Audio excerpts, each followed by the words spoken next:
My name is Ayla. I am a guitar player, and I'm assuming you might be a guitar player too if you clicked on this video. And you might even be a beginner. And I was once a beginner, and in some respects will always be a beginner. And all of your favorite guitar players were certainly beginners at one point as well.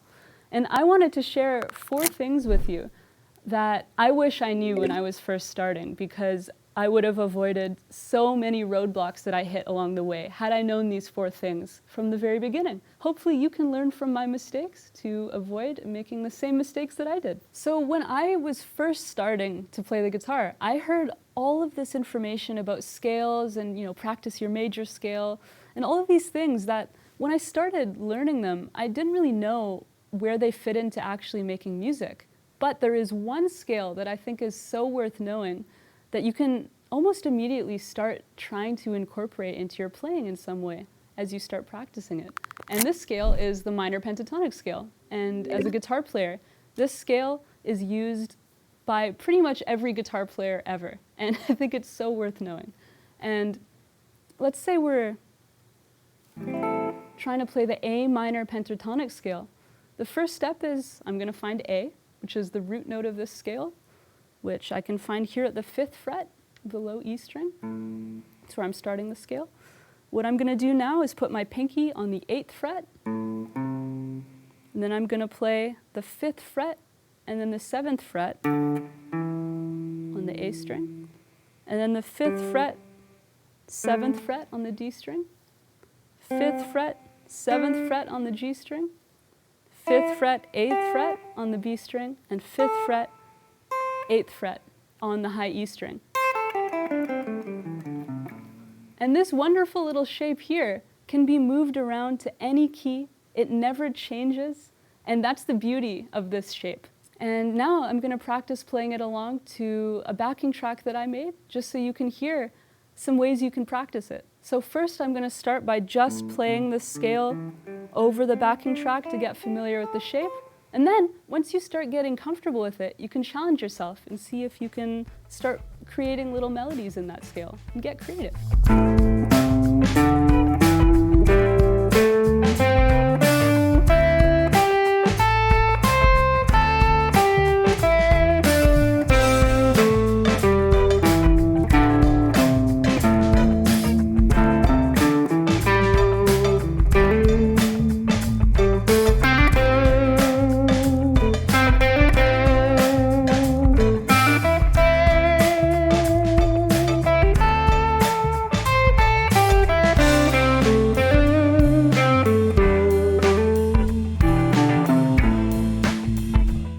So just remember, the fingering for this scale is 5-8, 5-7, 5-7, 5-7, 5-8, 5-8. Sounds like an infomercial when you say it like that. So one thing that would have saved me a lot of trouble was really realizing, again, the shape we just played was a minor pentatonic shape because we were playing over a minor backing track, A minor. I started from A, and I played the A minor pentatonic scale. But let's say I was playing in the key of A major. All I would do is take that same pentatonic shape, move it down 3 frets. And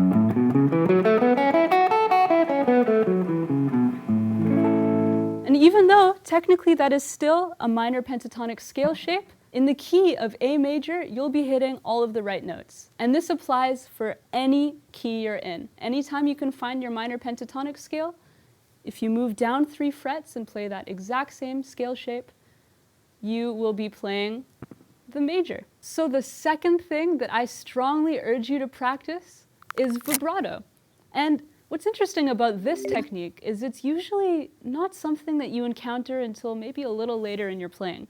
However, I think the sooner you start practicing this, the sooner you're going to feel like you're really making music. Because in all the lessons I've taught thus far in my life, when people want to learn how to solo and improvise and just get better on the guitar in general, when they start practicing the pentatonic scale like we did in the first tip and start finding melodies and playing over backing tracks and all of that, the feedback that I get really often is they feel like they're really still just playing a scale, and they ask, how can I make this sound musical and make it feel like I'm really expressing myself through my instrument. And vibrato is a huge part of that because it takes your playing and adds a layer of expression to it. And if you listen to some of the greatest guitar players that we've seen on the planet so far, their vibrato is a huge part of what made their playing so iconic and so beautiful and so emotive. And overall, it just takes your playing to a whole other level. The sooner you start practicing it, the sooner you're going to start to find your own voice on the instrument. And so that's why I think you should start trying to practice your vibrato as soon as possible. And now, to move on to our third tip, you might be wondering, when am I going to mention the major scale? Well, right now. And this isn't so much about actually making music as setting yourself up so that if you ever want to learn music theory, you'll be able to. Because this is an approach that I've found after many years of trying to learn music theory and struggling to figure out how it applies to the guitar in particular. I found a system that actually really makes any music theory applicable to the guitar. This can be a great exercise just for dexterity and just to get your fingers going, but more importantly, to start to understand how the guitar is laid out. And this will help you for the rest of your guitar playing career. So let me just show you the major scale first, just how you play it physically, and then I'll show you how to turn this into an exercise that will help you in the long run. So let's say we're in A major. Again, you just find your root note. We're in the key of A. A is here at the 5th fret of the E string. And that's going to be the starting note of our scale, which I'm going to actually use my middle finger to play. And then, pinky on the 7th fret of the E string, 4th fret of the A string, 5th fret, 7th fret, 4th fret of the D string, 6th fret, 7th fret. So that's the major scale in 1 octave. But let's play it in a way that covers all 6 strings. So to continue on, 4th fret of the G, 6, 7, and then on the B string, 5, 7, 4, 5 on the high E string. And now, if you start getting comfortable with physically playing it, what I want you to do is play it while repeating these numbers. 1, 2, 3, 4, 5, 6, 7. 1, 2, 3, 4, 5, 6, 7, 1.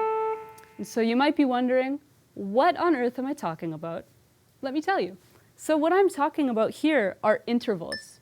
And an interval is the distance between your starting note and another note. So for example,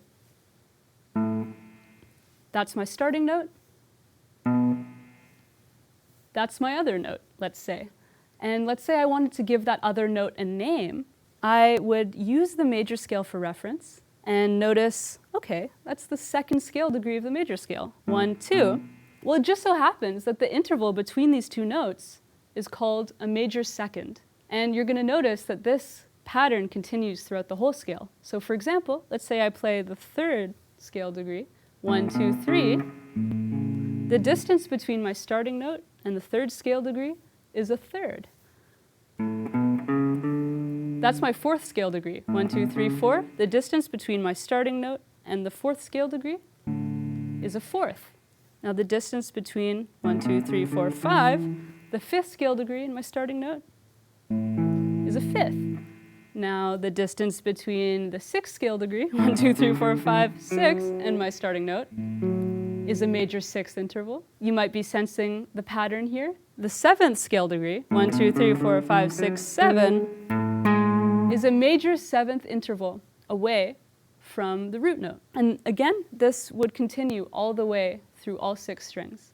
And the reason this is so important is because if you can start to see what a major 6th interval looks like on the guitar, or a major 7, or a major 3rd, a 5th, you'll be able to figure out how music theory applies to the guitar. So as you practice this scale and practice saying those numbers out loud while you play, most importantly, just start to pay attention to what these intervals look like on the guitar, and most importantly, what they sound like. And I think down the road, this will help you avoid many, many roadblocks that I ran into. So the fourth tip is actually not so much about practice regiments or routines or anything like that really, because while all of that is so important and building technical understanding and physical ability on the instrument is of course so fundamental to learning it, ultimately I think the reason you picked up a guitar in the first place is to make music.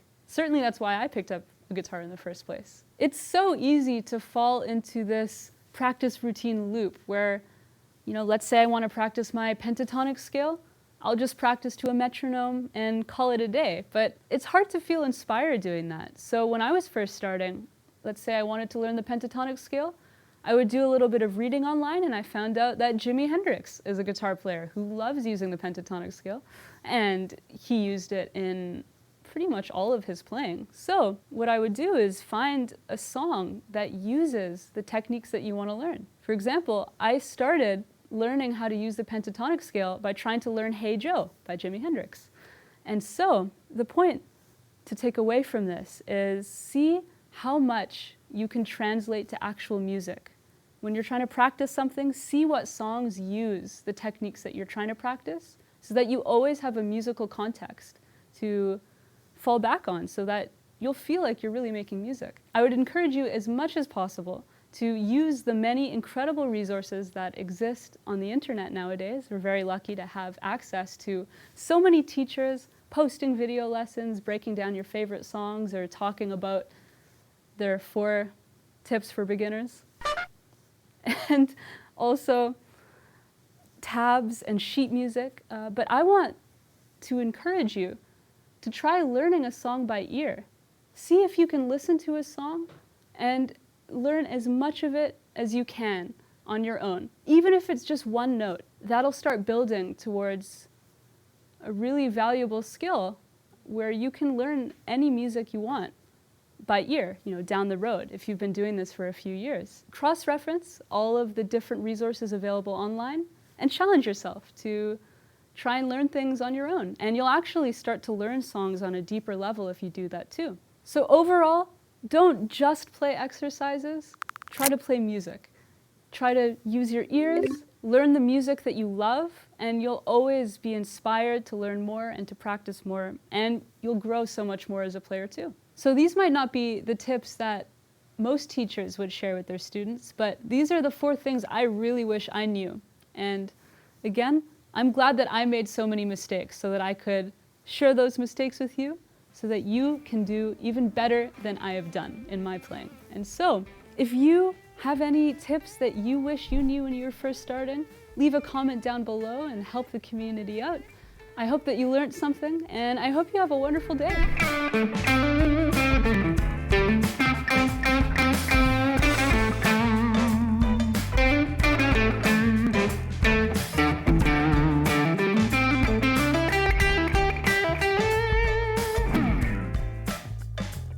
I could do another take maybe, just in case? Oh, okay.